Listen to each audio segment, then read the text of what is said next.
ఒకవేళ ఇంట్లో మిగిలిపోయిన ఇడ్లీలు ఉంటే ఈ విధంగా మసాలా ఇడ్లీ చేసి తిని చూడండి. టేస్ట్ చాలా బాగుంటుంది. ఇట్టే 5 మినిట్స్లో చేయొచ్చు అనమాట.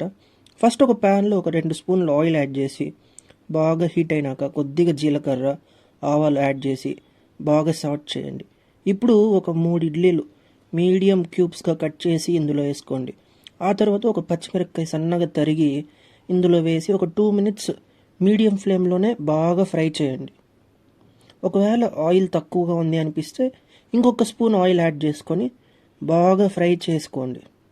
ఇప్పుడు కొద్దిగా కారం, ఉప్పు యాడ్ చేసి మళ్ళీ ఒక 2 మినిట్స్ మీడియం ఫ్లేమ్లోనే బాగా సాట్ చేసిన తర్వాత ఫైనల్గా కొద్దిగా గరం మసాలా యాడ్ చేసి మిక్స్ చేసి స్టవ్ ఆపేయండి.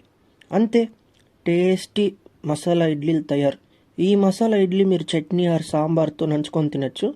టేస్ట్ చాలా బాగుంటుంది. ఎంజాయ్.